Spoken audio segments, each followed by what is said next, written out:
Hello and welcome back everyone, we Weeb Online, and today I'm gonna continue the story What If Kurama Gave Naruto the Ultimate Dojutsu Part 7. If you enjoyed this video, please give it a big thumbs up, and to watch more videos like this, subscribe to my channel and turn that bell notification on so you never miss an upload. Now wasting no more time, let's begin. Naruto and his team, along with an extra person, were seen running through the trees back to Konoha. That person was Naruto's mother and Kenjutsu legend Kushina Uzumaki. Everyone had been asking her questions throughout the trip, and she didn't mind answering them, but she had barely had time to ask her own or talk to her Sachai. She was, however, pleased that he always smiled when he looked at her. It brought a sudden warmth to her heart that she had long missed. The redhead quickly returned to finishing her current story about dealing with an assignment she had accepted from a nearby town a few weeks ago. And that's how I burned down the entire building while still managing to kick the guys a $sign.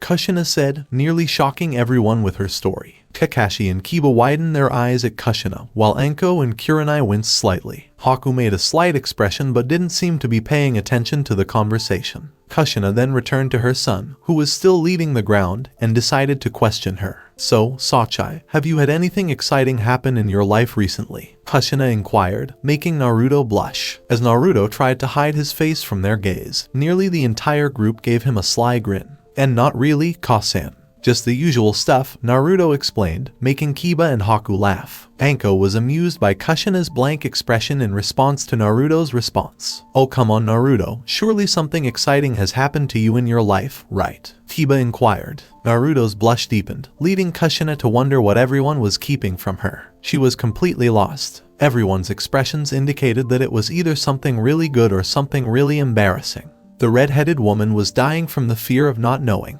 Why not tell her, Naruto-kun? She'll find out eventually. Right now, this can go one of two ways. You tell her and she kills you, or you wait and she finds out and kills you.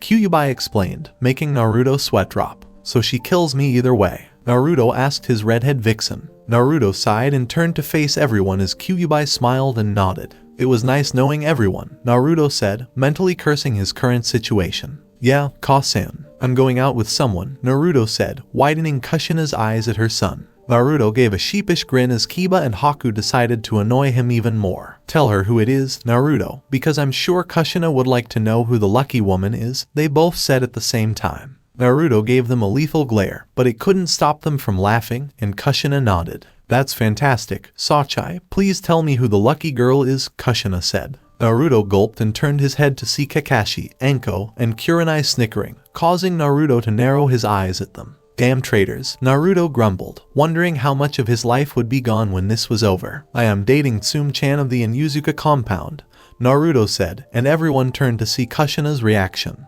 which completely stunned them. Kushina was happy. It wasn't an overly broad grin. It was soothing and gentle. Everyone tensed when they noticed her hand, which appeared to be choking her sword handle into a dented shape. I'm so happy for you, Sachai, Kushina said, tensing the air. Naruto shivered in fear as he turned his head to the front to avoid his mother's gaze. Tsum-chan, run, yelled Naruto. Tsum shuddered as she cooked lunch in Konoha, wondering what had caused it. Why do I feel like I'm going to die today? Tsum wondered before returning to her cooking. Meanwhile, the entire journey had been completed in silence, which slightly unnerved everyone. But they didn't have to put up with it any longer because they had all returned to Konoha. When they all saw the giant gates, Kushina felt a pang of remorse, but it vanished when she saw Naruto's smile. When the group arrived in front of the gates, they saw Izumo and Kotsu doing their usual guard duty until they saw Naruto's team arrive. Hey Naruto, haven't seen you in a while. It's been pretty boring here without you and your pranks. How did the mission go? Kotsu inquired of the blonde.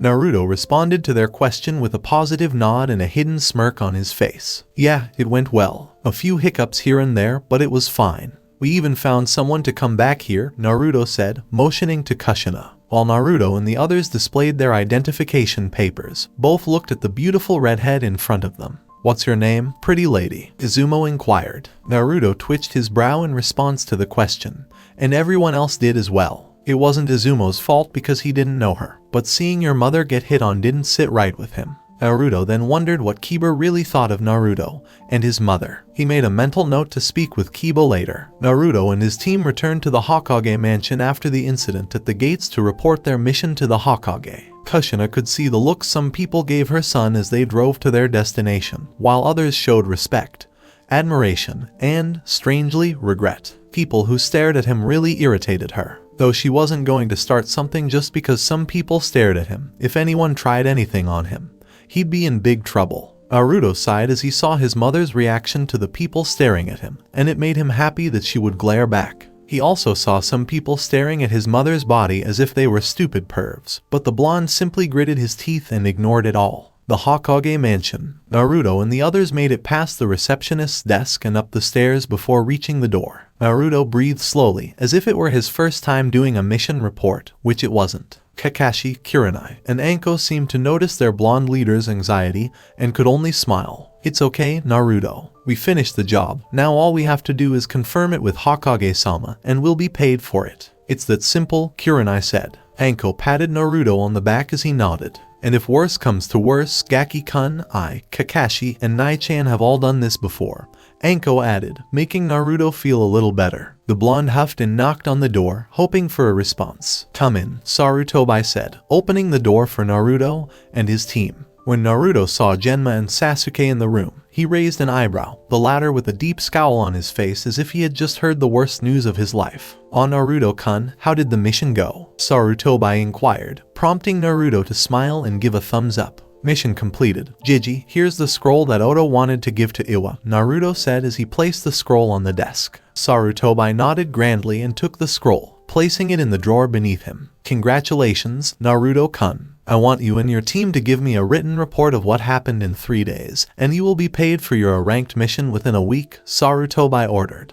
Naruto nodded in agreement before turning to face Sasuke and Genma. "So what's wrong with the team, Jiji? He looks like someone who just found out his entire life was over," Naruto inquired, causing Sasuke to seethe even more. Sarutobi sighed and looked at the scowling Uchiha. "The council recently decided that, like you, Naruto-kun, Sasuke Uchiha will have the CRA enacted on him as well. Apparently, he said he's not ready to revive his clan until he kills his brother, but we didn't really give him a choice. And he's not taking it well," Sarutobi said as Sasuke huffed. Naruto narrowed his eyes at Sasuke and Kiba before Kiba smirked and leaned in close to Naruto's ear. "Perhaps he doesn't like the fact that he's getting women. Perhaps he prefers guys to girls," Kiba said, making Naruto laugh. Naruto returned his gaze to Sarutobi after the laugh and smiled. "Well, Jiji, I've got a surprise for you today," Naruto said. Before Naruto could respond, Sarutobi raised an eyebrow. Sasuke and Genma appeared to be interested as well, but not as much as the Hokage. "Oh, you do, Naruto-kun? Well, show me what it is," pleaded Sarutobi. When Naruto turned his head to the door, he maintained his grin before chuckling. "Kasan, please put down the sword. I don't want you to get into trouble," Naruto said, making Sarutobi pale. While Sasuke and Genma raised an eyebrow. "Awa, Sachai, you ruin all my fun," Kushina exclaimed as she entered the room. Genma widened his eyes and slightly dropped his jaw at the red-headed woman, puzzled as to how it was possible. "Hey, Sarutobi, you've been doing well," Kushina acknowledged, causing Sarutobi to rise to his feet. Genma approached Kushina and raised his finger at her. "Why, you're Kushina Uzumaki, were you Yondame's wife?" Sama's Genma inquired. Kushina responded to the question with a small smile. Kushina returned her attention to Sarutobi and rested her hand on his shoulder. Sarutobi wondered what she was doing as her grip tightened, making the old Hokage wince. "Sarutobi, please summon your council immediately. I have a few choice words for everyone, and if I don't get what I want, I'll find an alternate method," Kushina declared, causing everyone to back away from her. Kushina turned to face everyone else while Sarutobi gulped and nodded. "Sachai, you and your friends can go do whatever you want. Kasen has a meeting with some people," Kushina said in code.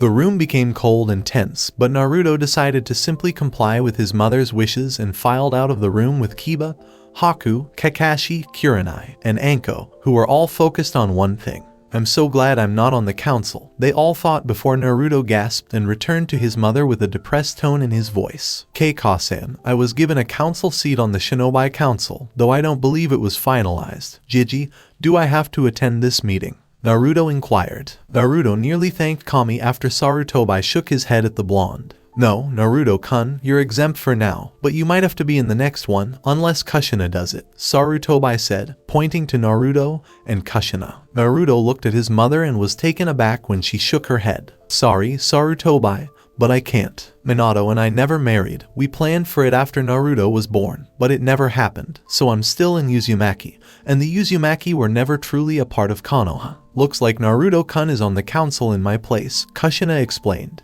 Naruto smiled, but there was something else that made him groan. Does that mean the team is on the council? Naruto inquired, his gaze drawn to Sasuke, who had an arrogant smirk on his face, confirming Naruto's suspicions. Sarutobi rolled his eyes and nodded, making Naruto nervous and pale at his question. Yes, Naruto-kun, Sasuke has a seat as well. Granted, both of you should have had them a long time ago, but as adults, you're both within your rights to secure your seats. I'd advise you both to study up on the rules for the council in the Konoha library, Sarutobi replied. Naruto sighed and nodded, then sent a Kage Bunshin to the library to study the council's conducts and rules. Alright Jiji, take care and try to stay alive while in that room, Naruto said, leaving the room with his team and Sasuke and Genma while Kushina and Sarutobi had a talk about certain things that involve Kushina cursing Sarutobi, together with Naruto and the others. Kurenai and Anko had separated from the rest of the group, saying their goodbyes as they went to their respective homes for some much-needed rest, the latter giving Naruto a small wink before leaving, making the blonde blush. Haku decided to return home and work on her sword skills. All that remained were Kakashi, Naruto, Kiba, and Kasumi. Hey, Kakashi-sensei, do you mind if we train now? Naruto inquired. Kakashi questioned the blonde Tokubetsu Jonin, raising an eyebrow. Well, I have nothing to do right now except train in other things, but I'd like to learn the basics of the Chidori so I can get an idea, Naruto commented. Kakashi smiled before nodding as Kiba walked in a different direction, causing Naruto to raise an eyebrow. Aren't you going to train with us, Kiba? Naruto inquired. Kiba nodded before scratching the side of his cheek. Yeah, I'm coming. I just thought I'd bring Kasan for some training as well, because I need to catch up on it now anyway, Kiba said as she dashed off towards the compound. Before Kasumi draped an arm over Naruto's shoulder, Naruto laughed and shook his head at his best friend. So, Naruto-sama, what should I do while you train? Kasumi asked, her voice sultry and making Naruto's throat dry. While Naruto talked with Kasumi, Kakashi chuckled and returned to his book. Well, Kasumi-chan, why don't you take this scroll? It contains one of the many taijutsu forms that I learned. You can get a better feel for your hands and legs, not to mention seeing you glisten in the forest makes for a good addictive, Naruto said as the three walked towards the training grounds, making Kasumi blush and Kakashi widen his eyes at the two. Council chamber. It took some time, but everyone on the council was organized and in their assigned seats while they waited for Sarutobi. Any idea why we're here right now? Shikaku asked, yawning. I think Hokage-sama said this was some kind of urgent meeting that needed to happen. But apparently the Uchiha and Namikaze aren't showing up until the next one, Chusa said, making a certain pink-haired woman stand to her feet. Would you please stop calling that demon brat Namikaze? He is not our precious Yondame's child, and I refuse to acknowledge that that thing is an important person, Sakuno yelled, making everyone wince, especially Tsume, who had sensitive ears. Before Tsume spoke, the shinobi side rolled their eyes at her. You refuse to acknowledge it or see that fact that you were wrong and that Naruto-kun, the son of our Yondaime, was beaten, tortured, poisoned, and any other number of things simply because people like you are too damn blind to see it. Tsume asked with a little snarl, trying to suppress the urge to rip the Haruno Banshee's throat out, though it made Tsume think about it a little. I refuse to accept it either, unless there is some undeniable proof that demon is not a member of the Namikaze clan. Calling him Namikaze-sama is an insult to our Yondaime. Giving that demon any respect is sick, a merchant man stated before Hayashi stood to his feet quickly,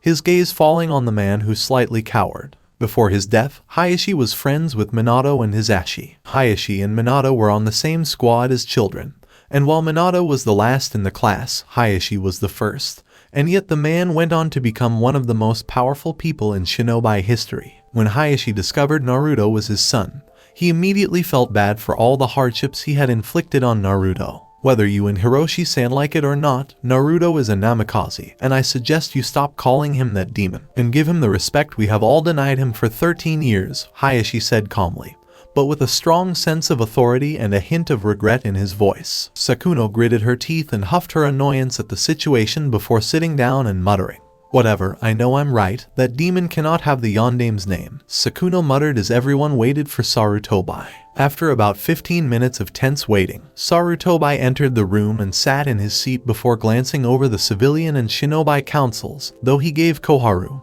Hamura, and Danzo a sour look, which all three noticed but didn't know why. They didn't have much time to think, however, because Sarutobi had started the meeting. I apologize for gathering everyone here on such short notice, but I have received new information that people must hear, Sarutobi explained. Everyone murmured amongst themselves about what the old Hokage might have in store for them. Hokage-sama, what is the purpose of this meeting? What new information have you obtained that warrants our attention? Shiba inquired. Sarutobi gave a small smile at how this meeting was going to go, which only added to the curiosity about what would happen to Koharu, Hamura, and Danzo. I'm glad you asked, Burame-san. One of our top Kunoichi has returned to Konoha as of today, but she felt she should share her thoughts with some of us because she recently discovered a new truth.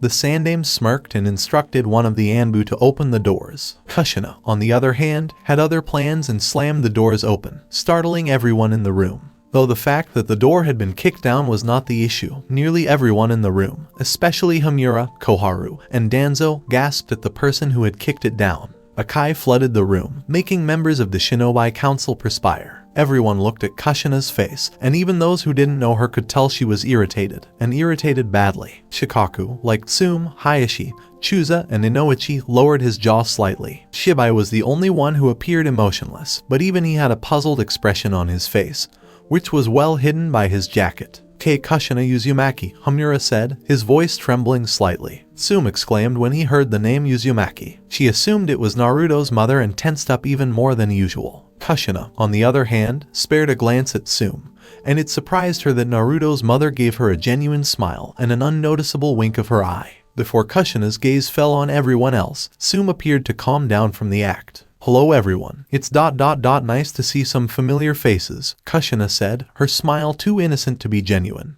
Danzo quickly turned to Sarutobi, seeking a comprehensive explanation for the woman in front of everyone. Sarutobi, what does this mean? Is that who we think it is? Danzo inquired, but before Sarutobi could respond, Kushina decided to retort. Awa, don't you remember me, Danzo, you lying snake? Kushina snarled, drawing everyone's attention to Danzo, who was mentally sweating. Who the hell are you, lady? You can't just barge in here and apologize to Danzo-sama right now, screamed Sakuno. Kushina narrowed her eyes at the pink-haired woman, which irritated her even more. Shut up and stay over there. I have a little matter to settle with 3 lying bastards about my son, and I'm going to get my answers right now, Kushina declared. Everyone's eyes widened at her. Some people blanched, while others inquired as to who her son was. And who is your son? Sakuno asked, a little confused because Kushina's last name had already been mentioned. My son's name is Naruto Uzumaki Namikaze, and I want to know why the hell I wasn't told that he survived the procedure, but was instead told that he died along with my husband, Kushina said, trying to keep her rage at everyone in the room at bay. You're the demon's mother, someone yelled, and before anyone could react, Kushina was at the far side of the room. Her sword impaled through the man's chest, killing him instantly. Kushina narrowed her eyes at anyone who dared to call her Sachai by that name. Even the Anbu were scared, and while they could have intervened, the majority of them liked Naruto. His pranks always kept them on their toes. He was excellent endurance and tactics training for them. Does anyone else want to call my Sachai a demon? Kushina asked, effectively keeping everyone quiet. Almost everyone, that is. Hokage-sama, do something. She just murdered a council member. Have her tried and executed. Sakuno yelled, drawing Kushina's attention to her. Kushina-san is perfectly within her rights to do this. I did make a law that anyone who called Naruto-kun a demon would be instantly killed. But I was too lenient. Remember that Kushina-san is nowhere near as merciful as I am, Sarutobi stated. Before speaking, everyone gulped and decided to choose their words carefully. No one said anything for about 2 minutes until Kushina turned her gaze to Danzo. I remember those words, Danzo, the same words you, Hamura, and Koharu told me the day after the extraction. Kushina raged, her glare cold. Flashback. Kushina was in the hospital, in excruciating pain as a result of the extraction procedure. Minato told her about his plan, which she immediately despised. She couldn't remember much, but she noticed Naruto, her bundle of joy, had vanished from her arms as she gazed at the ceiling. Minato is going to do it. Please Naruto ... live. I couldn't bear it if you died. Minato, don't let our son die, Kushina said before reclining on the bed. She was exhausted. Childbirth was no laughing matter, nor was the sensation of possessing the Kyuubi. However, when the Kyuubi was released, it simply ran away, as if it didn't want anything to do with anyone. But it soon returned and terrorized Konoha. Kushina was slightly perplexed, but she was jolted awake when the door opened to reveal Danzo, Hamura, and Koharu. Kushina Uzumaki, we have some news regarding the extraction. It appears that Minato died and Naruto went with him. We're sorry, Kushina, but both are gone. Kyuubi was killed along with them. We were told by Sarutobi to tell you this. We are sorry for your loss. Kushina's eyes widened at the news, and tears welled up in her eyes as her screams for Minato and Naruto filled the hospital. End of flashback. Do you all know what I went through for 13 years? All the loneliness, tears, and frustration of believing that my son and future husband were both dead when it turns out that the former is alive, yelled Kushina. The entire Shinobi Council turned to look at Koharu, Hamura, and Danzo for an explanation, their eyes tinged with rage, but more so in Hayashi and Tsume. Even the civilian council was curious about this one. While most of them despised Naruto for what he carried, others admired him for surviving it all while remaining sane. It was for the village, Kushina. Try to understand that we were looking out for the best interests of the village. That boy doesn't need a mother. He needs training and discipline. He needs to be ruthless in what he should be doing best, Danzo said, resting his arms on the table in front of him. And what is that? Kushina asked, visibly shaking from her rage. Danzo narrowed his gaze at the woman, but Koharu spoke directly to him. It's to be our weapon. He doesn't need emotions. All he needs is to destroy our enemies. Nothing more and nothing less, Koharu said, inciting Sarutobi's rage. Hayashi's Byakugan flared, and Tsume was currently clawing at the desk, itching to beat all three members into submission. But Kushina was the worst. Make use of her son as a weapon.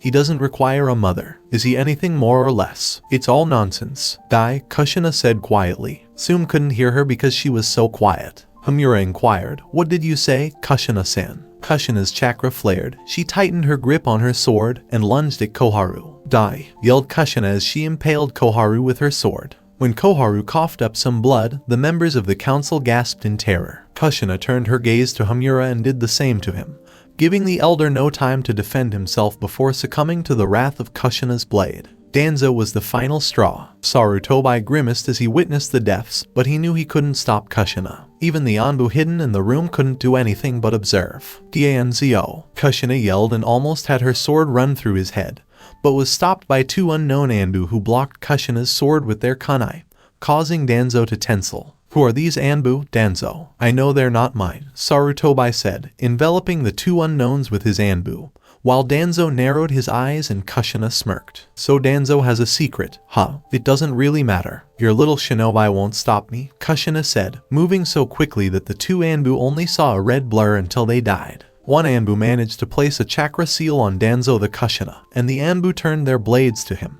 Danzo, for maintaining unknown military power without my authorization, I hereby arrest you without a trial. Punishment, execution, time, right now, Sarutobi said as Kushina and the Anbu impaled the elder while making him scream. The civilian council puked, while the shinobi council was more tolerant, but it still left an impression on them. All three elders of the council were dead on the ground as Sarutobi sighed and waved his hand for his Anbu to take the three bodies away. I apologize for everything, Kushina. I can only imagine how sad you were. I'm also sorry that I wasn't able to protect your son as well as I could have. Please forgive us for what we have done, Sarutobi nearly begged, Kushina's rage lowering as she sheathed her sword and walked to the council room's door. Sarutobi, right now, I'm just relieved that my son is still alive and well. I will not exact vengeance on Konoha, but anyone who attempts to harm my son will perish. Right now, you and Tsume and Inuzuka are the only people I feel I can trust, Kushina said, surprising everyone. Why me? Tsume wondered if she did something to earn Kushina's trust in the Inuzuka head, and Kushina smiled as she opened the door to leave. You stole the heart of my Sachai, Tsume. I'm not sure how long he's been alone, but please stay with him.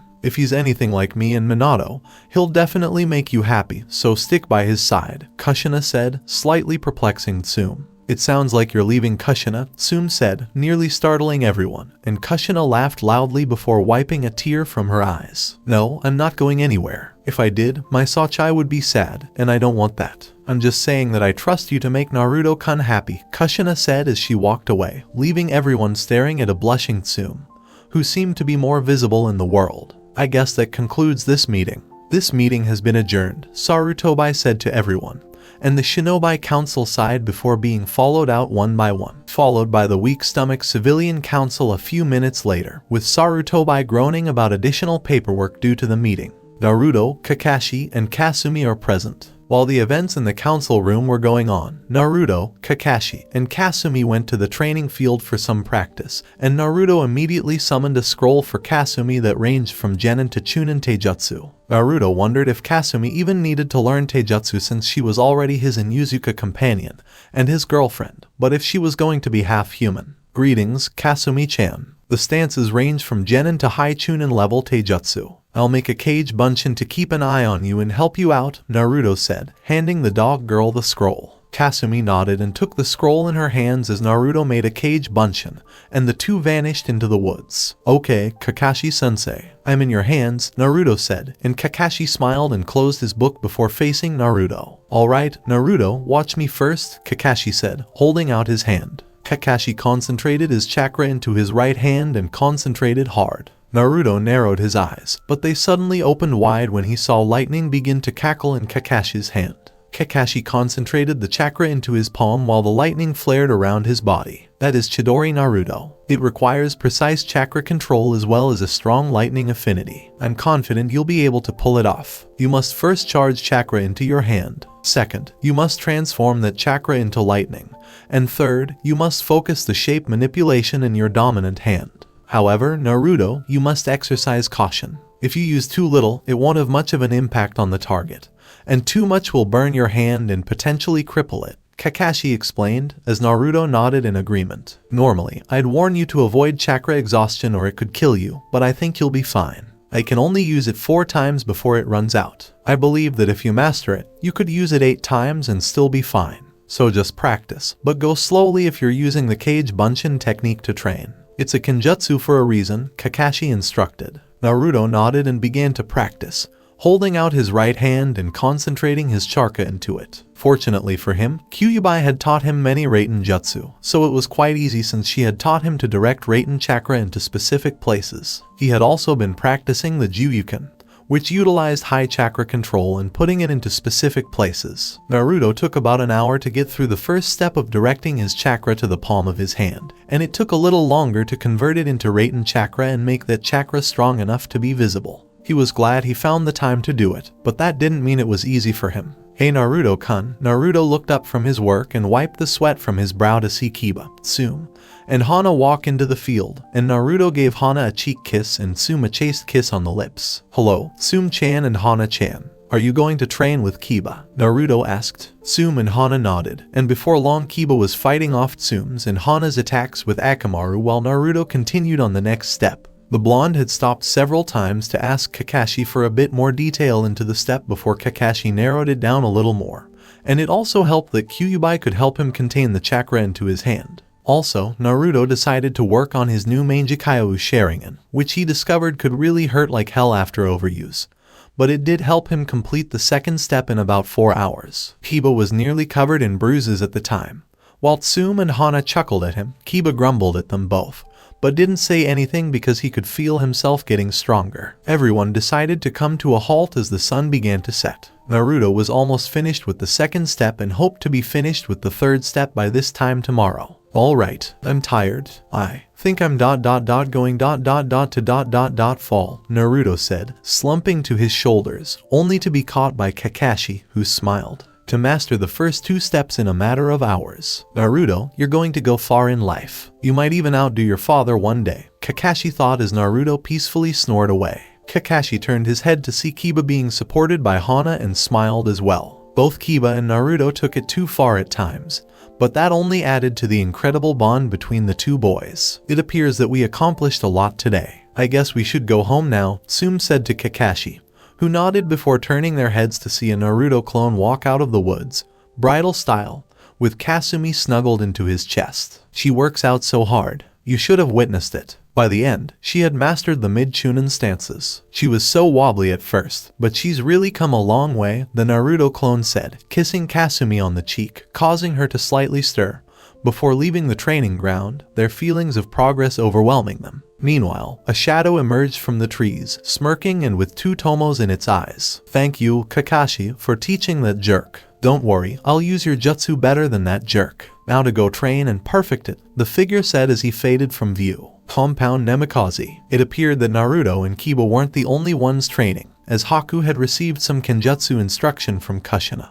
And she could honestly say that Naruto's mother was the real demon. Haku wondered if this pain would last until she became Kushina's daughter-in-law. "Are you married to Naruto-kun?" "That never occurred to me, but I'd like to join the Namikaze clan.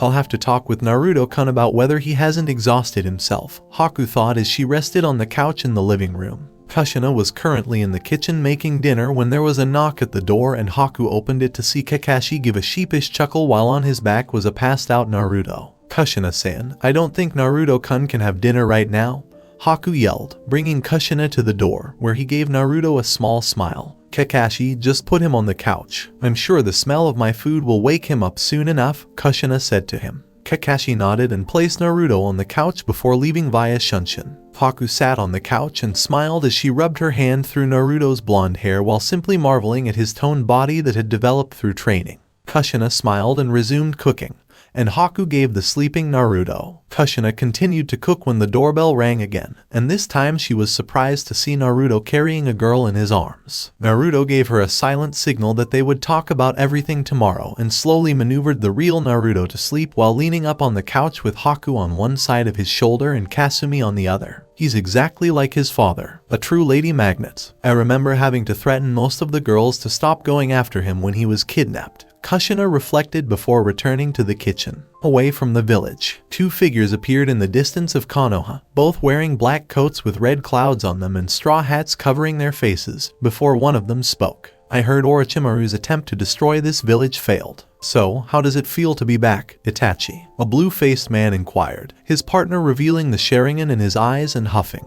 "I have no feelings for this place. Let's just finish our mission and get out of here. At any cost, we must capture the Kyuubi Jinchuriki," Itachi said before the two vanished. Naruto's mental landscape. Kyuubi was currently going through all of Naruto's memories and smiling as she saw his training progress.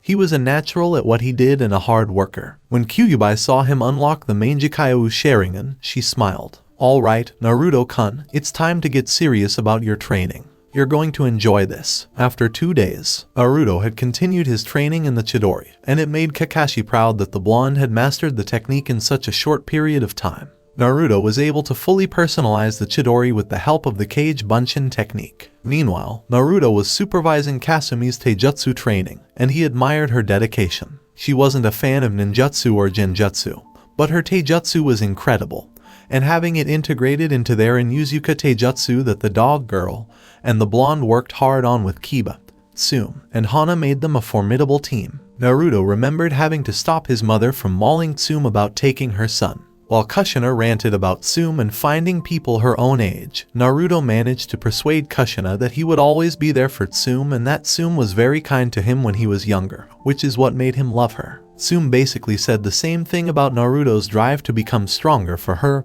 and others, which made her love him. It took a while for Kushina to relent and leave them alone. Naruto was currently walking to the Hokage mansion with Kiba and Haku. Sarutobi needed to see them for some reason, perhaps for another mission. "So, what do you think we should do now?" Kiba asked as the three of them walked towards their destination. Naruto shrugged and opened his black jacket, allowing Kasumi to poke her head out. Surprisingly, Kasumi was able to henge back to her original dog form, making the journey easier for everyone on the team. Kiba kept Akamaru on his head as usual because the white dog seemed to enjoy it up there. "Perhaps it's another C-rank mission. You'd think with all the shinobi forces Konoha has, we'd get a break," Haku joked, making the two guys laugh. Though what she said was correct, Konoha did have a large number of shinobi, and the fact that Team 7 was called out so frequently irritated them. Naruto was finding it difficult to spend time with Tsume and Hana, which irritated him. "Well, let's just get this done so we can rest better when we return,"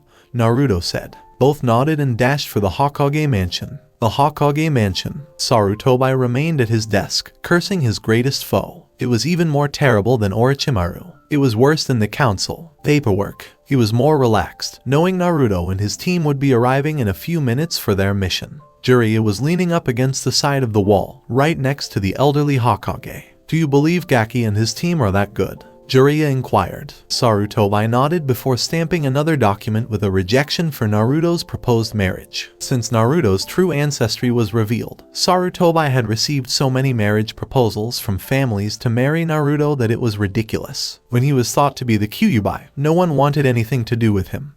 But now it's all about the Namikaze bloodline. The speed with which people can change their minds made Sarutobi sick. Well, Naruto-kun is a Tokubetsu Jonin, and Kiba and Haku are Chunin, so I think they can handle themselves. They might even make you sweat if they attacked you together, Sarutobi declared, making the old pervert scoff. That'll be the day, old man, a day I hope to never see, Jiraiya said, smirking. After about 10 minutes, Naruto, Kiba, and Haku entered the room and saw Jiraiya and Sarutobi. Naruto instantly scowled at his target, but did nothing because he wasn't feeling it today. Alright, Jiji, we're all here, what's our mission? Naruto asked, with Kiba and Haku nodding mentally. Naruto-kun. Alright, as you know, I've aged and I can't take up the Hokage title anymore, so I think it's best to give it to someone else. Right next to me is Jiraiya, one of my old students, and you three will help him track down my replacement, Sarutobi said, raising all three eyebrows. They were curious about the third person, but they assumed it was a Sannin. Naruto had learned from Kakashi about Jiraiya and his spy network, so being the Hokage was no longer an option.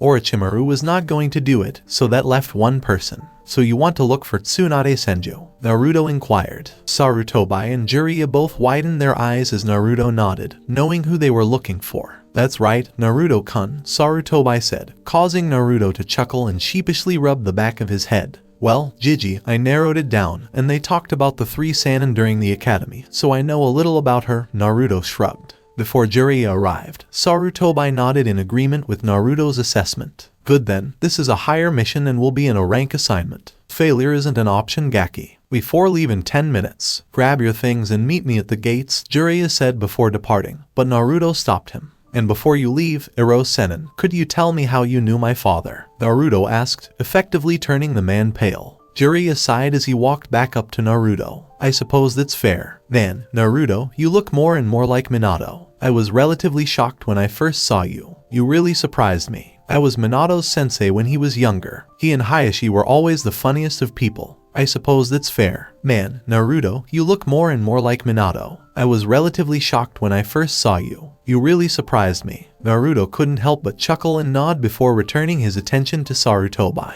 And Jiji, there's something I need to show you. Promise not to have every single shinobi in here or this will cause problems.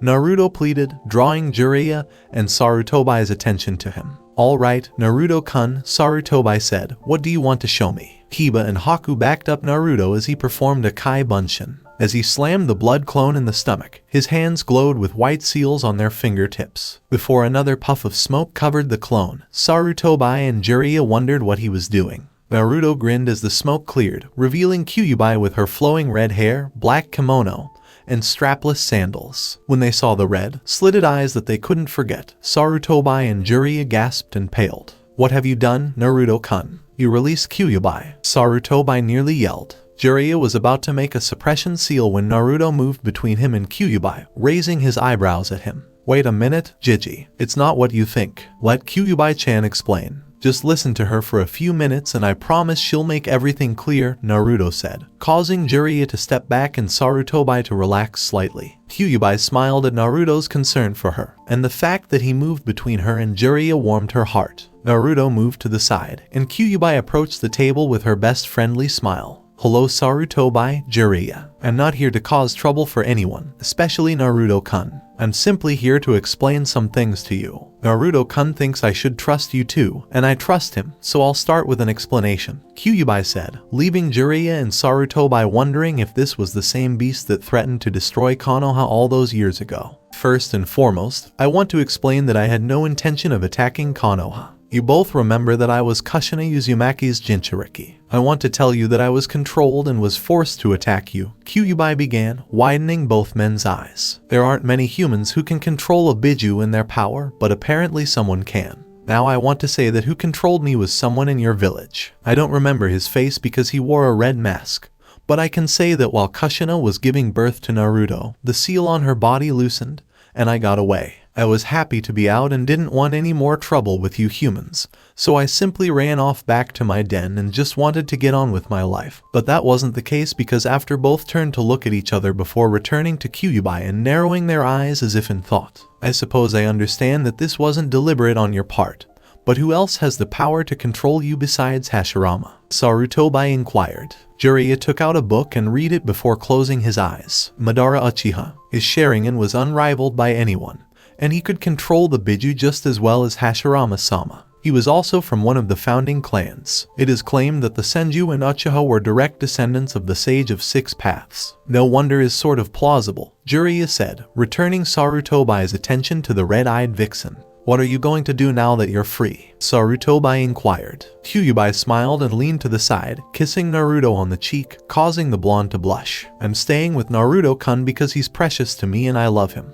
That's all. Of course, if your civilians hurt him, which they can't, I'll hunt them down and kill them. No exceptions, Kyuubi said before disappearing back into the seal and waving goodbye to Naruto. Jiraiya and Sarutobi took a deep breath and turned to face Naruto. How long has she been able to leave the seal, Naruto-kun? Sarutobi inquired. Naruto took a moment to think before giving a simple grin. A month and a few weeks, I believe. I had her out during the Chunin exams, Naruto replied. Sarutobi nodded, rubbing his temples as he processed the new information. Alright, this is the most top secret thing right now, and no one is to know about it except us. Naruto-kun, who else knows? Sarutobi inquired. Naruto took a contemplative stance before smiling. Well, it's quite small, with only you, Iro-senin, Sum-chan, Haku-chan, Kiba, Kasumi-chan, Akamaru, Hana, and Kiramaru, Naruto replied. Sarutobi nodded, rubbing his temples once more. Meanwhile, Jiraiya was thinking about how Kyuubi was female,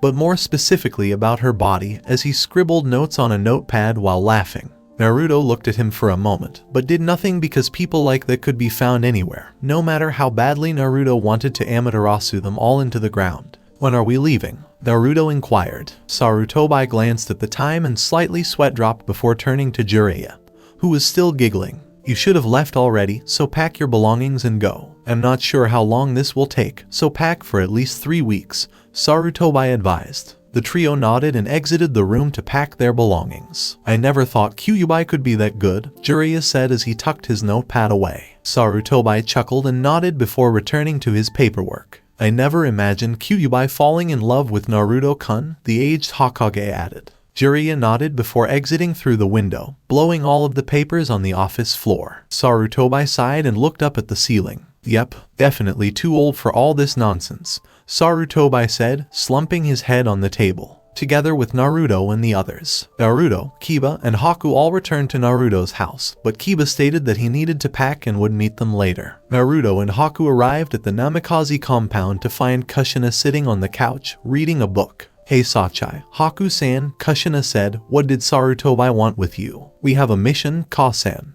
We're going to find our next Hokage for Konoha, Naruto replied, earning Kushina's nod before returning to her book. Alright then, Naruto-kun, come back. I just met my son, and I don't want to lose him just yet, Kushina said, making Naruto and Haku sweat drop. Really, Ka-san? Because you didn't seem to mind when you were swinging that sword around like a madwoman after Tsum-chan, Naruto said, as Kushina blushed and dug deeper into her book. One day ago, in the past, Tsume, yelled Kushina as she marched towards the Inuzuka compound. She meant what she said in the council chamber, but who in their right mind goes out with her son at her age? Sum gulped and backed away cautiously as Hana and Kiba looked on. Now, Kushina, let's not be violent. Besides, it's not so bad once you get used to. Sum paused, looking at Kushina's stare. Kushina yelled as she chased Sum around the compound with her sword. You will die for corrupting my Sachai. Kushina, this is all a misunderstanding. Why can't you just let me explain? Sum asked, dodging another slash. No explanations, just pay with your body, Kushina yelled, raising her sword to her brow. Sum gulped and closed her eyes again, but she heard a clash and saw Naruto between her and Kushina. Now, Ka-san, we can talk about it, but I'm not going to let you hurt Sum-chan. Ever. As the alpha male of the Namikaze clan and the Inuzuka clan, I'm not going to let you hurt my alpha female, Naruto said, turning feral to prove his point. Sum and Kushina both widened their eyes as they heard him refer to himself as the alpha of the Inuzuka clan. In some ways, he was, but it wasn't finalized yet. He had to be at least 15 years old to become the Inuzuka's alpha. Either that or become an experienced jonin. Do you really think you can stand up to your mother, Naruto Uzumaki Namikaze? Kushina asked, slightly happy that no one knew. If it means protecting Tsum-chan, then. Naruto flashed his Shinsenagen, making Kushina gasp at the seriousness of his eyes. I'm going to fight you, Kasan, Naruto said. Kushina raised an eyebrow, then smiled and laughed, leaving everyone wondering what was so amusing. Well, you're the first to talk back to me like that. Not even Minato could do it. Alright Sachai, I'll talk it out, but try fighting me with that sword again and I'll hurt you, Kushina said, making Naruto sweat. And the blonde quickly took note of it. End of flashback. Hey, it was on the spur of the moment. When are you going to let that go, Sachai? Kushina asked, as Naruto smiled and took a thinking pose. Well, if you offer me a lifetime supply of ramen, Kushina blanched at the prospect. She ate a lot of ramen herself, and her son did as well. She would never ever take that bet. Not even if it meant her death. It wouldn't kill her, but it would kill her wallet. No way, exclaimed Kushina. Naruto sighed and shook his head. Well, then, we'll keep bringing it up, Kasan, Naruto said, making Kushina sigh and huff. Haku laughed at the mother-son interaction, but then he realized something important. Oh Naruto-kun, let's go pack. But before we leave, I have something to do, so please wait for me, Haku said as he ran up the stairs. Naruto raised an eyebrow at her but said nothing and went to pack his belongings, along with Sasuke. As he saw the shattered remains of a boulder he had been aiming for, Sasuke smirked. His left hand cackled with lightning, only intensifying his Sharingan's gaze with the blue light. This Chidori, I will use it to kill Itachi. Well, Dobe, it appears that you aren't as useless as I thought. I might not be able to stop you from stealing my clan's sacred Dojutsu, but you will never have a Uchiha's pride to use it. I am the sole heir to the Sharingan, the Emo declared, unaware that he would soon be able to try and prove his point. The word try is stressed. Compound in Inuzuka. Kiba was seen packing his clothes as well as his bag, which was filled with kunai, shuriken, and other shinobi items. His sister and mother were on a long-term mission and wouldn't return for another month, leaving the Inuzuka alone. He considered staying at the Namikaze compound with Naruto and Haku, but decided against it because someone had to look after the clan, even if there were superior clan members. Kiba smiled as he looked down to see Akamaru whimpering. What's the matter, Akamaru? Kiba inquired. Akamaru still whimpered and licked Kiba's cheek lightly. It's lonely around her. Yeah, I know what you mean, boy. Don't worry, they'll be back soon. Plus, we have a mission as well. We get to search for a Sannin. Now then, no more moping, let's go, Kiba said, picking up his belongings. Before the Inuzuka left, Akamaru nodded and climbed on top of Kiba's head. However, there was an unhappy person somewhere in the compound. Tsum Inuzuka is weak. She's become the mate of a lowly-ass brat. Tsum is a prize worthy of only the top male. I'll have her and I'll show that brat not to muscle in on what is rightfully mine. How dare he come in here and claim to be the Inuzuka head? That honor is mine and mine alone. I'll fight Naruto Uzumaki to the death to make it happen. One male. Returning to the Namikaze compound, Naruto sat on his couch, waiting for Haku to appear, while Kushina practiced her sword katas in the garden. When Naruto returned from his mission with Haku and Kiba, she promised to teach him Kenjutsu. Naruto appreciated her patience, but the wait for Haku was taking longer than he had anticipated. Man, where is she? Haku-chan, hurry up, Naruto muttered to himself before hearing the creaking of the stairs. The blonde turned to face Haku, who was dressed in a different outfit than usual. She was dressed in a kunoichi battle kimono designed for fluid movements, which suited her style. It was black with a dark blue icicle pattern on the top shoulders. It came down to her knees, so it didn't reveal much. Her hair was simply let down to her shoulders, and she wore her sword around her back. Her dark blue, strapless shinobi sandals were the final touch. In Naruto's honest opinion, she was quite stunning and rather deadly looking. Nice look, Haku-chan, you look fantastic, Naruto said. Before standing in front of Naruto, Haku blushed and smiled. Naruto was wondering what she was going to do when Haku got down on her knees and bowed to Naruto while keeping her head low to the ground. Before Kyuubi explained, Naruto raised an eyebrow and wondered what Haku was doing. It's a plea, Naruto-kun. Haku is making a customary plea to join your clan. You are the clan head, so it's only appropriate that she does this. It's not necessary, but to her it might be. Congratulations, Naruto-kun, you have your first clan member, Kyuubi announced, faking tears. As Haku continued, Naruto's eyes widened, but they softened and he formed a small smile across his face. Kushina was watching them with interest, unbeknownst to them. She was aware of what Haku was doing, but she simply returned to her practice with a smile on her face. Rule the clan well, Sachai, Kushina reflected before returning to her practice. Naruto Uzumaki Namikaze, I, Haku Mamachi, would like to make a plea to join the Uzumaki Namikaze clan.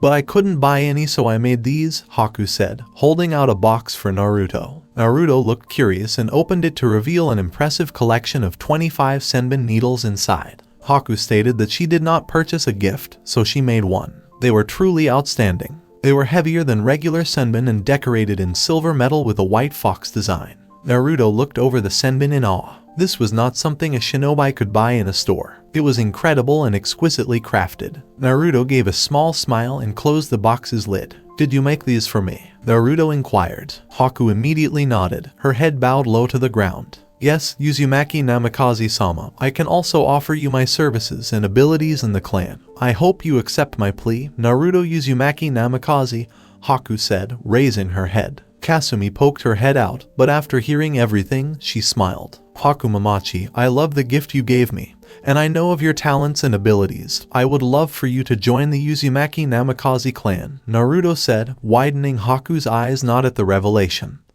but at what came after. Naruto had planted a soft kiss on Haku's lips, which made the ice user happy. She was the first official member of Konoha's newest clan. Well, considering she figured combining two families into one made it new anyway. Thank you, Naruto-kun. I promise to do my best in the clan because that's what I wanted to do, to be welcomed into the clan, Haku said with a smile. Naruto nodded and glanced at the time before turning pale. Okay, Haku-chan, I'm glad, but we have to go. Let's hurry up, and I'll tell Gigi about it when we get back, Naruto said as the two dashed out the door and towards the gates. Meanwhile, Kushina had vanished from her location, leaving no trace. Konoha's gates. Naruto and Haku arrived at the gates to find Jiraiya and Kiba waiting for them, but judging by their expressions, they hadn't been there long. Alright, everyone is here. Let's start looking. My latest news told me that she was near some of the gambling halls around Fire Country, and there are only a few of those, so it narrows the options. We should hurry before we lose her, Jiraiya said. Kiba, Haku, and Naruto nodded as the four of them dashed through the gates and into the next town. Another location in Konoha. The two Akatsuki members, Itachi and Kasama, had searched the rest of Konoha for Naruto but had come up empty-handed each time. It annoyed Itachi's partner the most because Kasama was the let's go and destroy everything type. Damn it, Itachi, where is this brat? Our information says he's in Konoha, but we can't find him, Kasama grumbled, making the Uchiha sigh. Kasama, our intelligence is never wrong. The Kyuubi Jinchuriki is here, and we just need to find him, Itachi said as two figures emerged from behind the trees. And what are you going to do to my Sachai when you find him? Kushina inquired as she approached the two men. If Itachi was shocked, he hid it well, but he was mentally agitated. Well, it appears that we have a rat in the trap, Kakashi said, holding his book. Kasama frowned as they were apprehended, but then he smiled. So, Itachi, who are these people? I know the gray-haired one, the famous Kakashi of the Sharingan, but who is the woman? Kasama asked deviously, clutching his sword. Kasama, we're leaving, Itachi said simply. Kasama's eyes widened before he turned to face his partner. For what, Itachi? We can easily take these two, Kasama said, but was met with a cold glare from Itachi. We could handle Kakashi, but not that woman. Kasama, she could kill you and still keep a lot back. We're leaving right now before one of us dies, Itachi said, his gaze fixed. Kasama appeared to struggle with the order, but he obeyed. Then, I didn't get to have any fun, Kasama complained.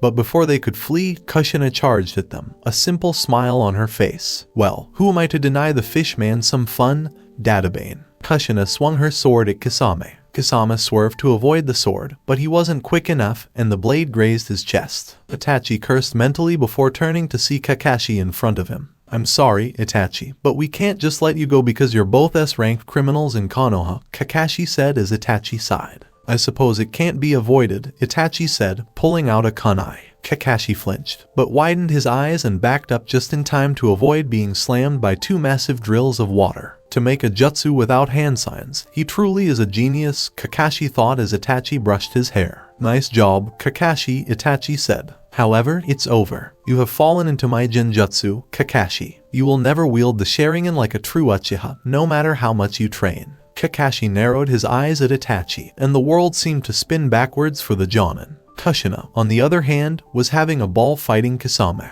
She was proud that her skills hadn't rusted and were still quite good for a Kenjutsu legend, and she loved the frustrated look she gave Kasame. Kushina slashed multiple times at Kasame, who barely countered them. Kasame was taken aback by Kushina's drive, which he had never seen before. He was afraid Kushina would take his life in one shot if he didn't care. Both clashed again, their swords sparking off each other. Exactly what I'd expect from one of the 7 swordsmen of the mist, Kushina replied, earning Kasame's smirk. The power struggle soon tipped in Kasame's favor due to his larger muscles than Kushina, but the red-haired woman would not let it end there. Kasame narrowed his eyes into a grin as her sword gradually gained a green aura. Think of something else, lady. My sword devours chakra like a shark devours prey, Kasame advised. He received the opposite reaction, and instead of a gasp, he received a smile. Then it's a good thing this isn't chakra, Kushina said as the sword's aura grew stronger, nearly blinding Kasame. Tetsu Kaminari, Kushina yelled, causing the aura to strike Kasame like a bolt of green lightning.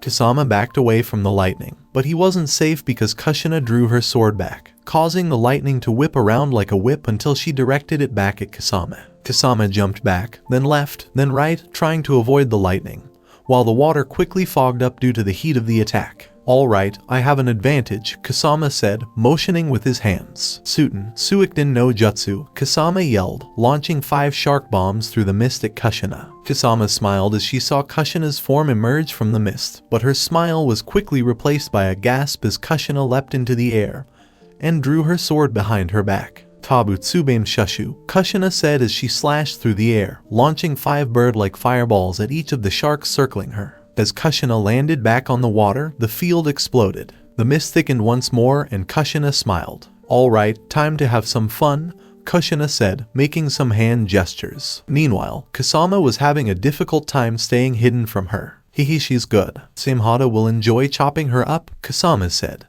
But he had to duck when a chain appeared out of the water. What the? Kasame exclaimed, and before he knew it, there were 5 different sets of chains aimed at him, and the swordsman had no choice but to dodge them all while hiding in the mist. One chain charged at him, but he quickly deflected it with his sword. But the other 4 wrapped around him and had him caught. Gotcha, Databane, Kushina yelled as she charged at Kasame, hoping to end the fight, but she was stopped by a kunai and the mist dissipated. That's enough, Kushina-san, unless you want Kakashi to die, Itachi said, pointing to Kakashi, who was unconscious. Kushina smiled as she narrowed her eyes at Itachi. You know, Itachi, Makoto would be ashamed of you, but I won't reminisce because we have Anbu approaching due to our fight. And I take it that's not what you want, is it? Kushina asked. Itachi mentally cursed herself for being correct and turned to the trapped Kasame. Itachi bargained, drop him and we'll leave. Kushina narrowed her eyes before striking Kasame's throat with her blade, and Itachi struck Kakashi with a kunai. It appears we're serious, Kushina said, and before Itachi could understand what she meant, he jumped out of the way to avoid 2 more chakra chains that grabbed Kakashi and pulled him to Kushina. How do you like these odds, Itachi? Kushina inquired. Itachi narrowed his eyes and sighed before disappearing because he didn't want to be caught. After 5 minutes, the Anbu appeared and gazed in awe at Kushina with her chains and a passed-out Kakashi. Tell Sarutobi about it, and take Kakashi to the hospital. I'm not sure what Itachi did, but it's probably not good, Kushina exclaimed. The Anbu nodded and vanished, but one remained. One with a cat mask, to be precise. Are you the Kenjutsu legend Kushina Uzumaki? The person inquired. Kushina shrugged her shoulders and smiled slightly. I guess I'm guilty as charged, Kushina said before walking away. The Anbu vanished as well, and the battle's events were forgotten. Itachi is present. Itachi dashed through the trees to reach safety, eventually stopping at a lake near Konoha's outskirts. He then sighed and deactivated his Sharingan. Now do you understand why I said we couldn't win? Itachi asked as the water rose to reveal his partner. Kasame scowled and sat on the bank's edge. Damn bitch cut my chest, and if I hadn't used that Mizu Bunshin, I might have been caught right then, Kasame continued. Itachi nodded, and the 2 left, assuming Naruto was not in the village. Naruto is involved. Naruto was on the outskirts of a nearby town, and the sun was still shining brightly, so he decided it was a good day to train while they searched. Kiba and Haku spent about an hour searching before deciding to go get something to eat, leaving Naruto alone, which he didn't mind. Alright, let's try this again, Naruto said, pulling out a kunai. He remembered the seals exactly, and this was his 5th attempt. Naruto threw the kunai at a tree, channeling his chakra to it before disappearing only to slam into the tree itself. Damn it, I've got the seals, why can't I do the Hurricane? Naruto yelled in frustration before collapsing to the ground. Perhaps if I took a different path. No, two library-sans said this was the best way to master the Haraishin.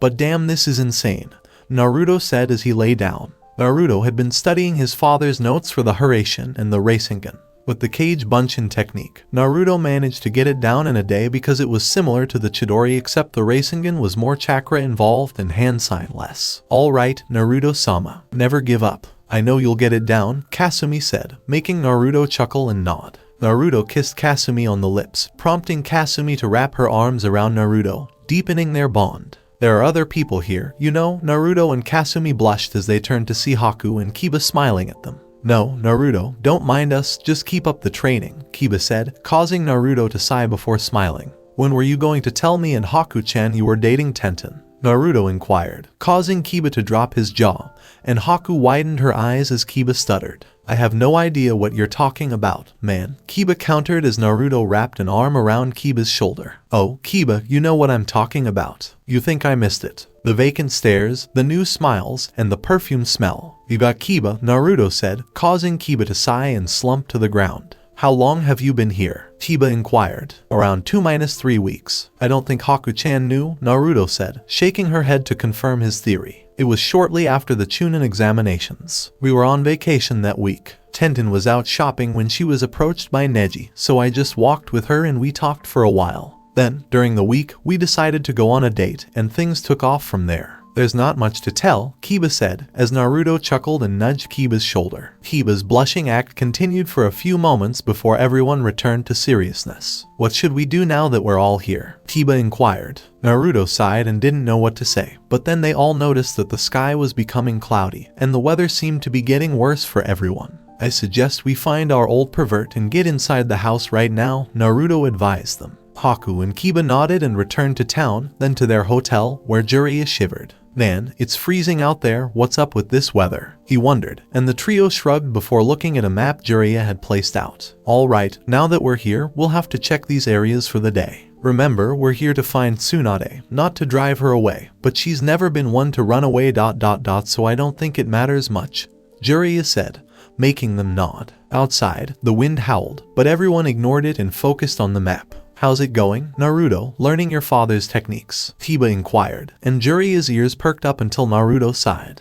It's difficult, Kiba. The Rasengan is easy for me, but the Haraishin is difficult. I can't get it without slamming my head into a tree, Naruto said, making Jiraiya snicker. Naruto sighed and got up, then left the room to get something to drink. Naruto walked down the staircase and into the lobby of the hotel, but noticed a massive wind blowing outside. He wondered what kind of storm it was, but suddenly his sword started to shake. Hey kid, that's dangerous. You should go back inside right now, a man warned. But Naruto ignored the warning and went outside, where he saw the storm raging and the winds picking up. What's the deal with this wind? It's insane, Naruto exclaimed as he used chakra to keep his feet from leaving the ground. Shouldn't you go back inside, Naruto-kun? I mean, this storm is bad, and it could get worse, Kyuubi said. Naruto nodded and was about to return when he heard a small ping sound. It was strange, it was storming, and yet the sound was clear. Naruto threw caution to the wind and walked further outside, his sword shaking even more. The blonde looked up and saw something flying over his head and wondered what it was. Hey, Kyuubi-chan, what is that? Naruto asked, squinting his eyes at the flying thing in the sky.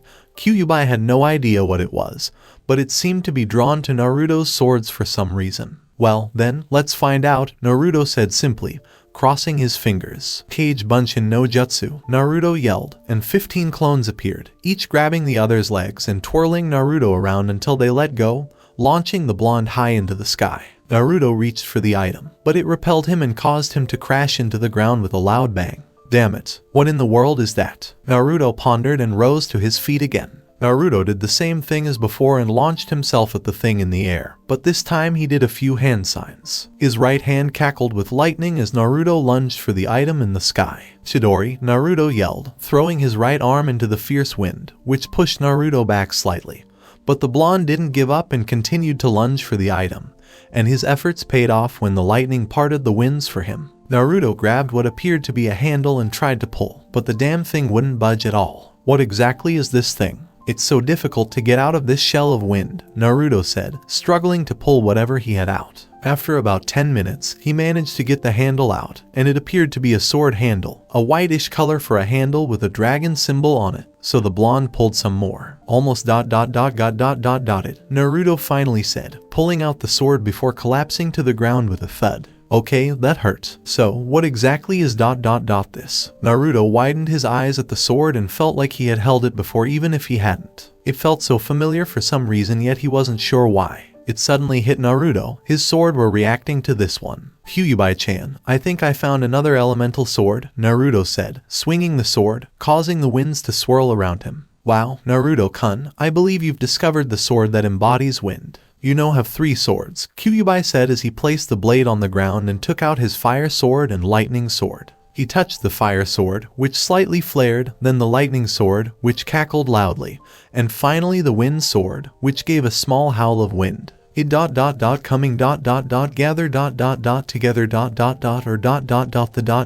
end. A small voice startled Naruto. Naruto looked around, but saw no one, so he returned to the swords and shrugged, picking up his fire sword, lightning sword, and new wind sword. I'm not sure, Kyuubi-chan, but I think things are going to get interesting, Naruto said with a grin. While holding his new sword, Naruto returned to the hotel where his team was staying. Naruto could only smile as he received the swords that corresponded to his affinities first. He knew he'd found a good weapon, and it only added to the blonde's decision to collect the other 2 swords himself. He debated whether he should become a weapons collector or attempt to become a great swordsman in the near future. He wasn't going to learn right now because he needed to get back to his team, but he had a feeling he'd learn to use the sword later. Alright, the storm appears to be over, and it's late, I should get to bed, Naruto said to himself, heading to his room.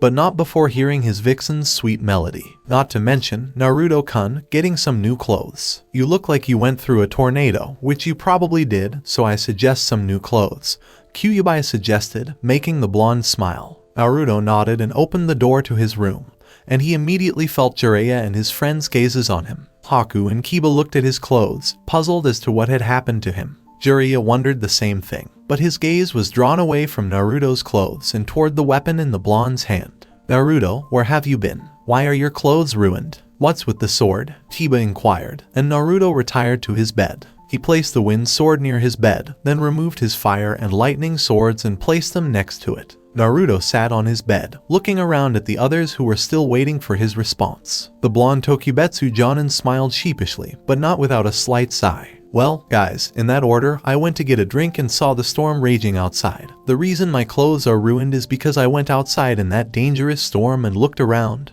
Naruto replied, drawing everyone's attention to him. They could all see the storm outside, and it would have been foolish to go out in it, but it settled so quickly. Naruto decided to continue explaining. When I left the hotel, I saw something flying around and I struggled to get it. It took some time, but I managed to get this sword. It was the cause of the storm. This sword is the embodiment of the element wind, Naruto explained. Everyone stared in awe and shock at the sword. Only Naruto would brave a storm and stop it by stealing a sword from the sky. Kiba stood up and walked over to the sword, inspecting it briefly while inspecting the other 2 Naruto owned. It looks exactly like your lightning sword and fire sword, except it has a different color handle and a different color of metal, so you've got 3 out of 5 now, Naruto, Kiba asked, smiling. Naruto struck a pose before shrugging his shoulders. Not sure, Kiba, but we'll think about it later. It's late now, and according to Iro-Senin right here, we have to leave early tomorrow, Naruto said, prompting everyone to nod. Jiraiya did indeed say that, so everyone should put the subject aside for the time being. Jiraiya and Kiba went to their respective rooms, while Haku went to her own. Naruto's room only had 1 bed, but he wasn't lonely. Naruto used Kai Bunshin to free Kyuubi from her cage, allowing her to stretch her legs. Kasumi had already fallen asleep in her bed,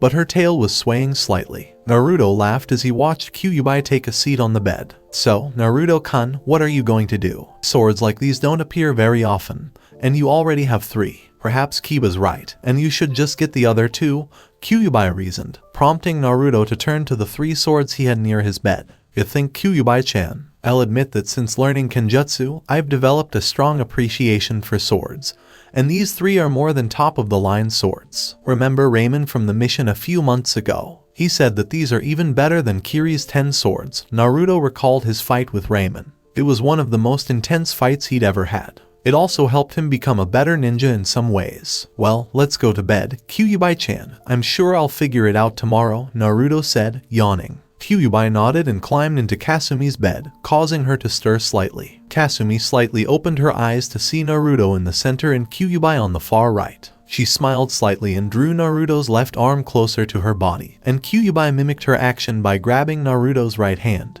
And the three fell asleep, together with Tsume and Hana. The two Inuzuka women had just returned to the compound and were about to retire for the night. They'd had a long day and a tiring mission, and all they wanted to do was unwind for the rest of the night. Kasan, I think I'm just going to plop on the couch, Hana said as she jumped onto the couch and smiled. Tsume laughed and went into the kitchen to get a drink from the refrigerator. Hello, Tsume-sama, someone said, prompting Tsume to turn around and see who was in her home. Tsume raised an eyebrow at the man, but she recognized him. Akira Inuzuka was his name. His hair was pulled back into a ponytail. He was dressed in a black shirt with a black jacket that concealed his mesh shirt underneath. His companion was also nearby. The dog had brownish hair and appeared to be the same size as Hana's friends. Tsume had to keep the most watch over Akira of all her clan members. When it came to doing things, he was always a shady character. He was the strongest man in the compound at the time, but he could never beat Tsume, which irritated him. Normally, the strongest male in the compound would be with the strongest female, and since that was Tsume,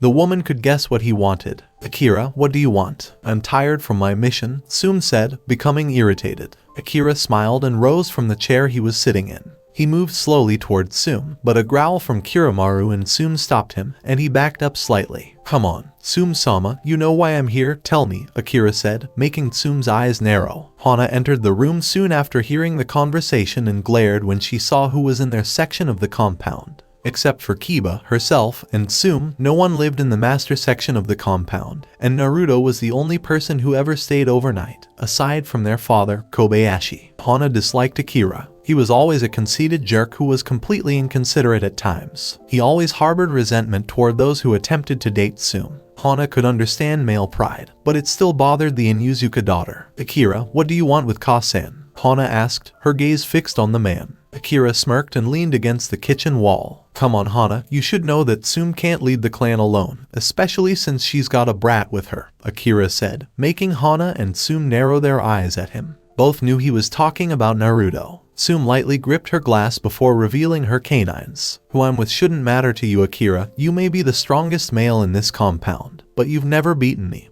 And I don't like those who try to overpower me, Tsume said emphatically. Tsume slowly reached for a kunai in her back pocket as Akira narrowed his eyes before slamming his hand on the table. And you're telling me that Naruto Uzumaki is a better mate for you than I am? Akira yelled. There is no way a brat like that could be worth your time, Tsume. And I also find it traitorous to our clan that you taught the brat our clan techniques. How could you betray us like that? Tsume had the audacity to maul Akira right now, and Kami knew she could do it too. Tsume brushed her spiky hair with her hand as she gave Akira one of the most intense glares she'd ever given. Listen, Akira, I'm not sure what your deal is, but as the clan head, I can teach our techniques to whomever I deem worthy to learn them. I know Naruto-kun is more than worthy of them and me. And unlike you, the entire clan accepts Naruto. No one has ever had a problem with him before, and they don't have one now. Akira, even if you are the strongest male, you would never rule the clan. Kiba Akira and his companion both growled in protest before slamming the table again, nearly breaking it in half. Okay, Tsume, I'm game. Then I'll just show you how much of a loser Naruto Uzumaki is. He may be a Namikaze,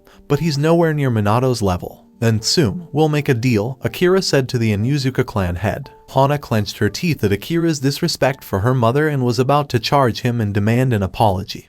But Tsume intervened, forcing Hana to turn to her. How can you let him talk to you like this, Kasan? You don't have to listen to him, Hana said. Tsume was aware of this. Of course, she didn't have to listen to him, but she knew he wouldn't stop talking and that it could become a problem in the future, so Tsume decided to deal with it now. Tsume inquired, what is it, Akira? Kiramaru was not pleased with the direction this was taking. Naruto had piqued his interest ever since the blonde had taken his daughter as a mate. Kiramaru found it strange, but he knew his daughter well and she couldn't have been in better hands. He also didn't like it when people spoke down to Naruto or Tsume for any reason. I get to show you how worthless that Uzumaki brat is. Him and me and our companions. 2-on-2 Tsume. If I lose, I will back down and even leave the clan.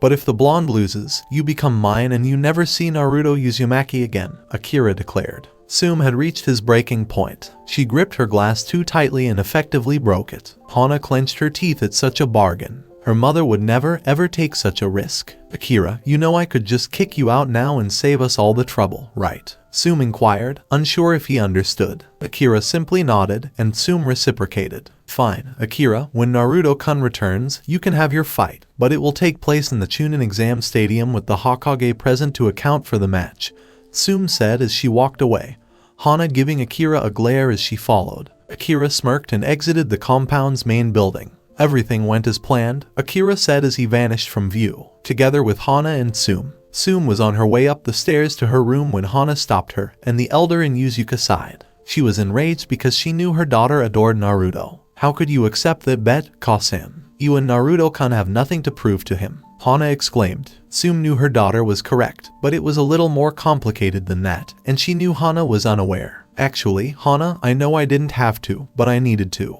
In a clan like ours, hierarchy is important, and you know that. Tell me, Hana, where do you think you fit in this hierarchy? Tsume inquired. Hana paused her angry glare and struck a small contemplative pose, but she wasn't sure, so she turned to Tsume for an answer. It's beneath me, Hana. You and Kiba are right beneath me, and so you're more liable than most, Tsume explained. Hana's eyes nearly widened, but Tsume continued with another question before she could respond. And even if he isn't a member of the clan, where do you think Naruto-kun stands? Tsume inquired. She was really making Hana think, and the veterinarian was at a loss for words. She remembered her mother telling her about the Inuzuka clan's system of things, but she was unsure where this was going. It's right next to me, Hana. When Naruto-kun became the mate that I desired, he became my equal in status, and you could even say that Naruto-kun has just as much a say in what the clan does as I do. Now normally he wouldn't because he's not an Inuzuka nor is he a part of the clan.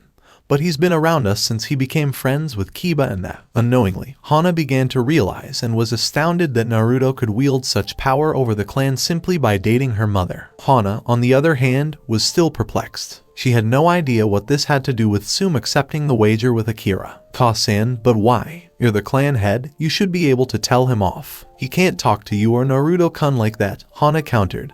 And Tsume smiled before frowning at her daughter. Hana, if I declined, that would have revealed to Akira that I was keeping Naruto's abilities hidden from him, and that would have come across as weakness to him, and Akira would have assumed that I wasn't good enough to lead the clan, and besides, Tsume walked up the stairs and smiled as she approached the door to her room. Naruto-kun isn't going to lose, Hana. I don't date weak men, and Naruto-kun is about as far from weak as Akira is from competent. Tsume laughed as she closed her door. Hana chuckled as she walked back downstairs to her room. That's right, Naruto-kun won't lose. He became a Tokubetsu Jonin at 13, and he was trained by Kyuubi. Naruto-kun won't lose. Hana nodded and quietly drifted off to sleep, while Tsume did the same. Morning 10 a.m., Naruto returns. Naruto awoke to a knock on the door and groggily opened his eyes to find Kasumi soundly sleeping. He then turned to the left and saw Kyuubi, who was apparently awake, but her face wasn't as cheerful as he would have liked. It was actually more ominous and alert. Kyuubi-chan, what's? Kyuubi shushed Naruto by placing her hand over his mouth. Kyuubi pressed her forehead against Naruto's and the two communicated telepathically. Naruto-kun, there are two people at the door. It's not Haku, Kiba, or Jiraiya. This chakra level is high. One is around Kakashi's level and the other ... it rivals mine.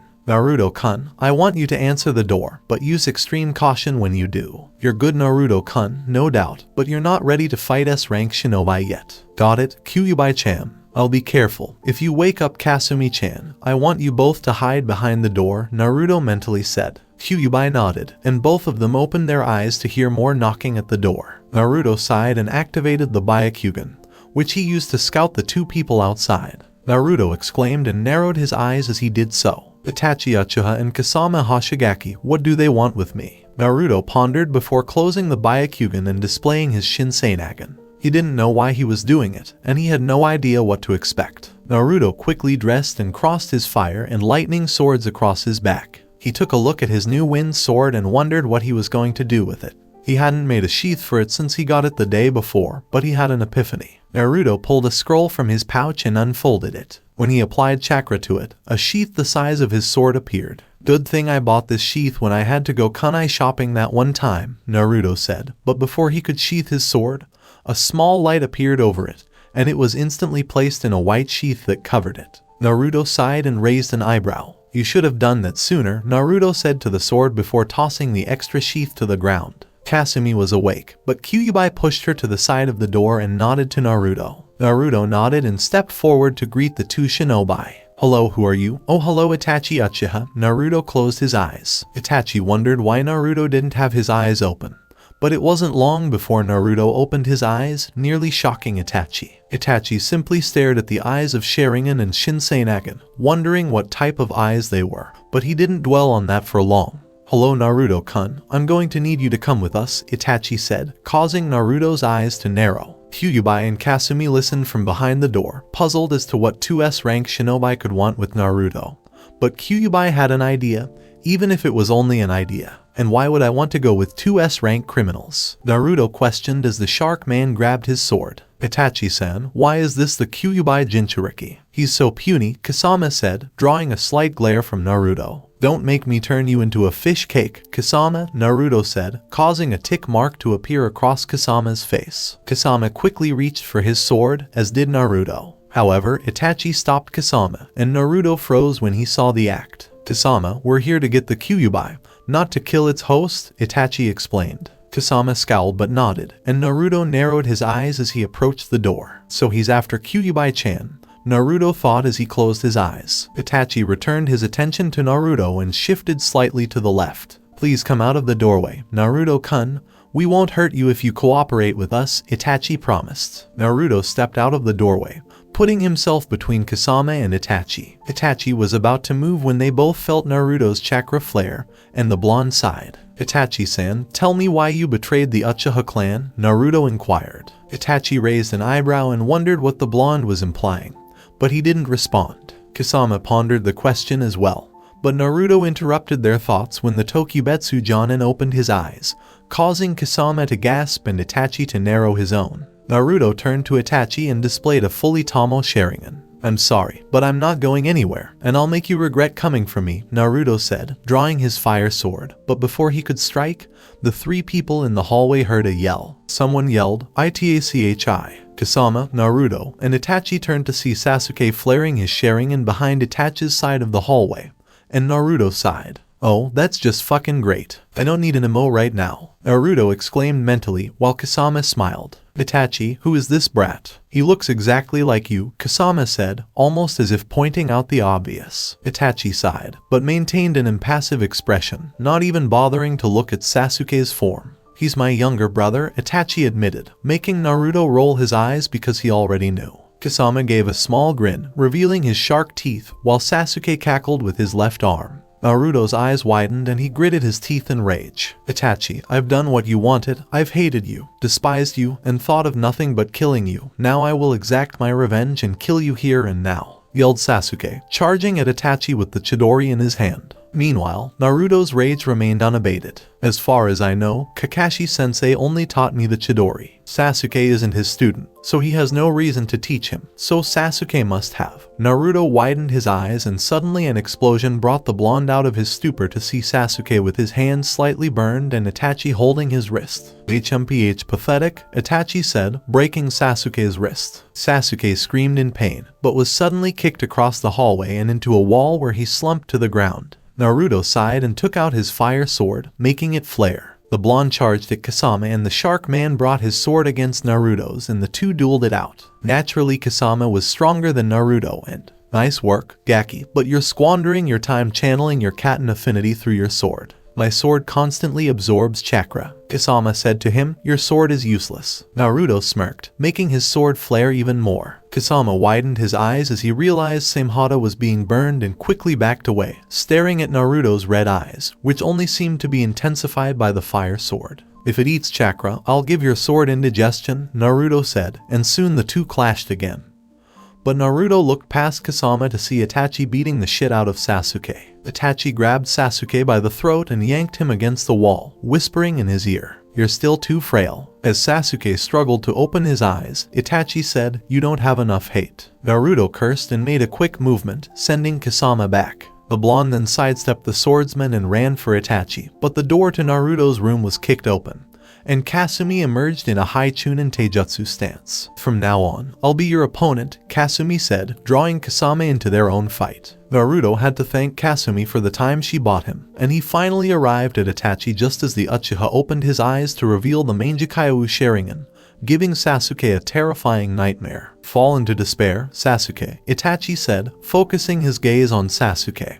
But Naruto intervened, shocking both Itachi and Sasuke as Naruto's Mangekyo Sharingan collided with Itachi's. Both stared at each other, and before long time slowed down and Itachi brought Naruto into the Tsukuyomi. Naruto felt the air around him tense and, "Naruto-kun, I'm not sure how you have the Sharingan, let alone the Mangekyo Sharingan. But I'm going to get some answers right now," Itachi said, and Naruto found himself burning alive from the bottom of his feet. Naruto felt as if his very existence was slipping away from his body, but the blonde held on. "Sorry, Itachi, you have your secrets and I have mine," Naruto said, straining his Mangekyo slightly, causing it to slightly bleed, but as a result the Tsukuyomi began to crack and then shattered, completely shocking Itachi. Naruto felt his eyes twitch and immediately closed them while wiping the running blood from them. Itachi was certainly shocked. "Sasuke, when we're done, you're going to tell me how you know Kakashi Jutsu," Sensei's Naruto confirmed, making the Emo scowl at him. Naruto returned his attention to Itachi, but then a puff of smoke appeared, making everyone gasp.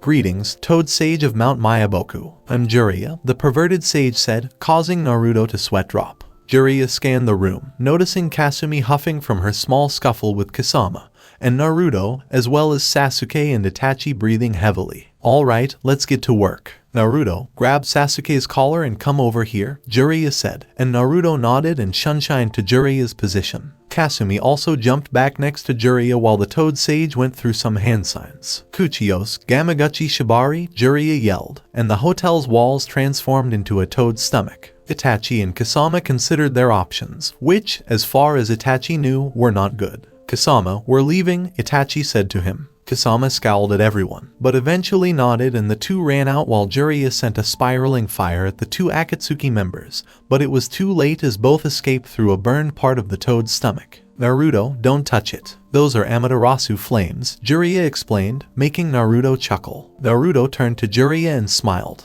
"I know what they are, Iro Senin, so calm down," Naruto said, forming the Mangekyo Sharingan. Naruto's eyes focused on the black flames, which died down and disappeared after a while. Naruto returned his eyes to normal and looked at Jiraiya's surprised expression. "You can gawk all you want, but we have to go Iro Senin. I propose that we return the team to Konoha. I'll have a clone do that, so let's get going," Naruto said, sending Sasuke an intense glare of hatred for the Uchiha. Sasuke naturally huffed and turned his gaze away from Naruto's stare. Naruto made a Kai Bunshin and it grabbed Sasuke, sending the Uchiha and the Bunshin back to Konoha. "I assume Jiji didn't tell you. So be it. I'll respond to your questions later. For the time being, let's go," Naruto said as he walked away, and Kasumi followed him into his room, where she found Kyuubi sitting on his bed. "You know, you're quite loud." "Well, I can't wait to learn more about the Akatsuki organization," Kyuubi said before disappearing and transforming into a small red fox, surprising Naruto. "I'd go back to the seal, but it takes too long, and this is more convenient," Kyuubi reasoned, jumping on top of Naruto's head. Kasumi naturally huffed her playful annoyance, but hinged back to her dog form and jumped into Naruto's jacket. "I'm not paying for this," Naruto said as he jumped out of the destroyed wall and into the town's public area, where he was immediately surrounded by Kiba and Haku,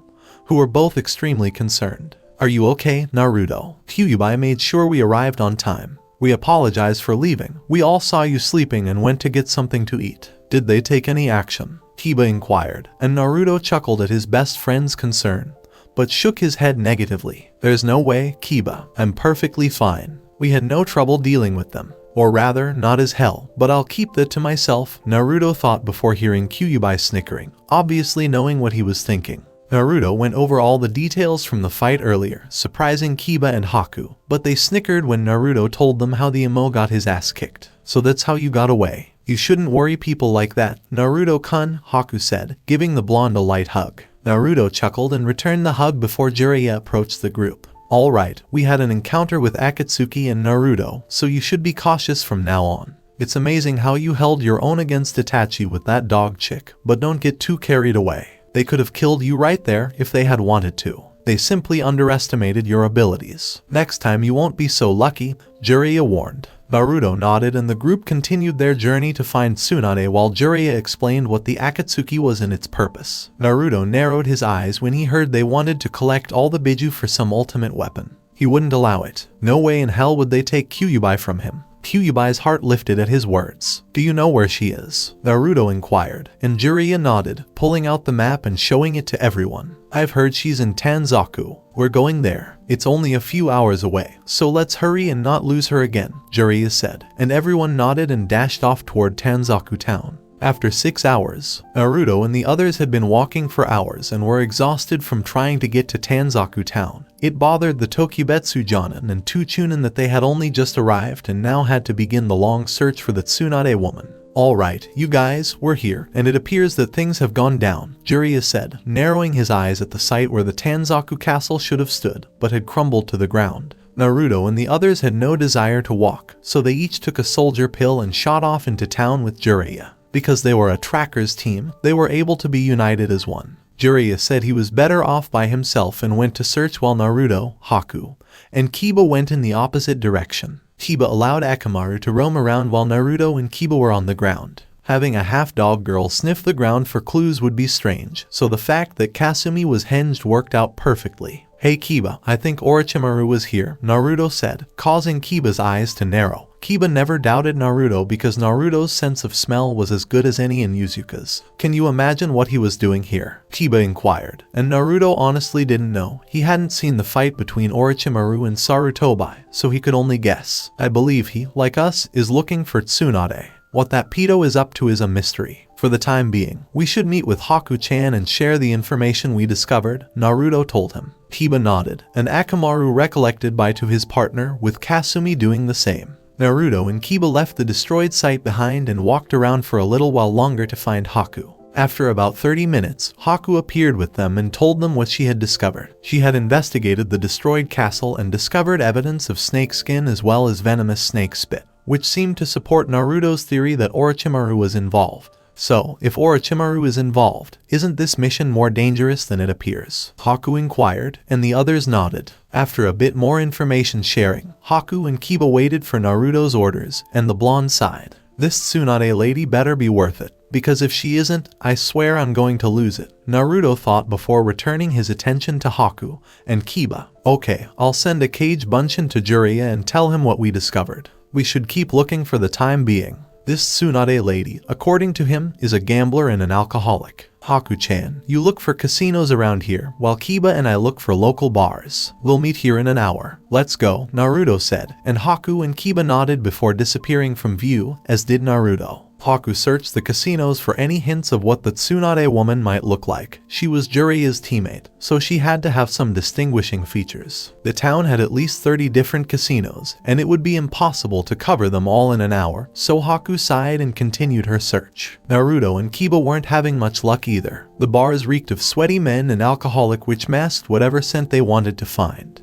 They couldn't really blame the places because they were in Tanzaku, the place for great gambling and drinking, so that was understandable. Naruto and Kiba had checked 8 bars each and still came up short. How are you guys doing? Naruto asked. Haku and Kiba shook their heads, and Naruto sighed. They were all tired, and they knew it. Naruto then decided to get them their rooms and went to a motel. The blonde cursed the fact that they didn't have much money, but the receptionist asked them if they knew a man called Jiraiya. All three wondered how she knew him, but nodded. It turned out that Jiraiya had paid. Several hours later, Naruto and the others awoke in their respective rooms and yawned. Naruto looked outside to see that it was close to night time outside, and they decided to make one last search attempt before calling it a day. Naruto had slept in his clothes, so he was ready to go. Kiba quickly changed clothes and Haku stared in her battle kimono. So, you three had a good night's sleep? Jiraiya inquired. Naruto, Haku, and Kiba all nodded, but then Kiba's stomach grumbled, followed by Naruto's. Haku chuckled at them, but then her own stomach growled, making her blush. Jiraiya chuckled at all three and looked at his wallet. Alright, I'll treat you guys today, so let's go eat, Jiraiya suggested.